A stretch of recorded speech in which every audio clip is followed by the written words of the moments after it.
জয় যিশু। আমার the M of life চ্যানেলে সবাইকে স্বাগত। আমাদের প্রতিনিয়ত পথ চলতে হয় বিভিন্ন অভিজ্ঞতার মধ্য দিয়ে। সেই পথে যদি থাকে প্রভুর জীবন্ত বাক্যের দিশা, তাহলে তুমি সফল হতে বাধ্য। আজকে সেই সফল হওয়ার জীবন্ত বাক্য আমরা জানব। ঈশ্বর প্রভু যিশুর এই বাণীগুলি জানলে, শুনলে এবং সেই মতো পথ চললে তোমাদের জীবন বদলে দেবে। পারিপার্শ্বিক চিন্তা, কষ্ট, যেগুলি আমাদের নিত্য সঙ্গী, তারই মাঝে যাতে শান্তি খুঁজে পাও, তারই চেষ্টা করতে হবে।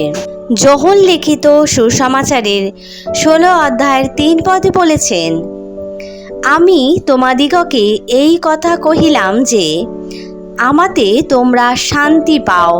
জগতে তো মরা ক্লেশ পাইবে, কিন্তু সাহস করো, আমি জগৎকে জয় করিয়াছি।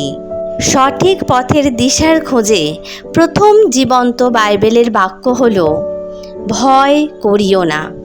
এই ভয় মনুষ্য জীবনকে অন্ধকারাচ্ছন্ন করে তোলে, শয়তানের দিকে ঠেলে দেয়। তাই ভয়কে জয় করতে হবে।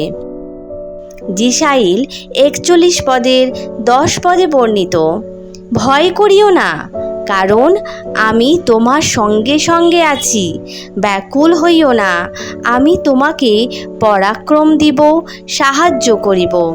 আমি আপন ধর্মশীলতায় দক্ষিণ হস্ত দ্বারা তোমাকে ধরিয়া রাখিব। আমিন। আর দ্বিতীয় জীবন্ত বাক্য হল, হাল ছেড়ো না।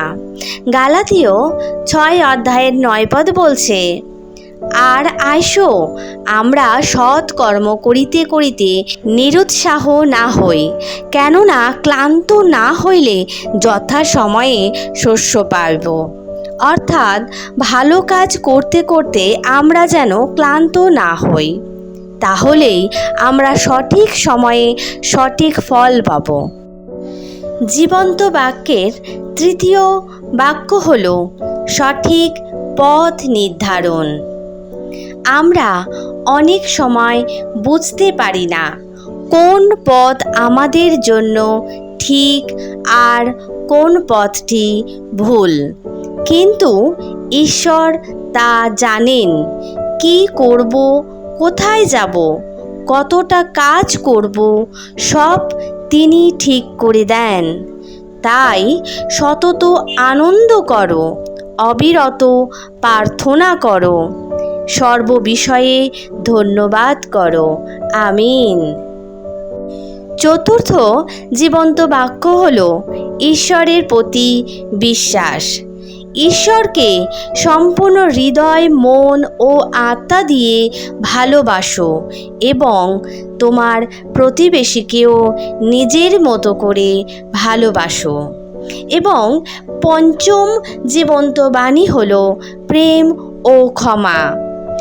তোমরা তোমাদের শত্রুদের ভালোবাসো, যারা তোমাদের ঘৃণা করে তাদেরও মঙ্গল করো। ষষ্ঠ জীবন্ত বাক্য, মানবতা ও পরোপকার।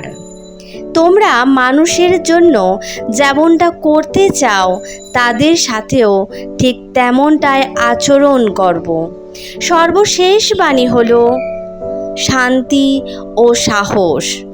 জগতে তোমরা ক্লেশ পাবে, কিন্তু সাহস রাখো, আমি জগৎকে জয় করিয়াছি।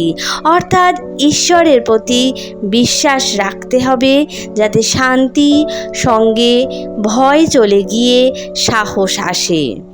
তাই যিশু প্রভু বলছে, বৎস, আমার বাক্যে অবধান করো, আমার কথায় কর্ণপাত করো, তাহা তোমার দৃষ্টির বহির্ভূত না হোক, তোমার হৃদয়ের মধ্যে তাহা রাখো।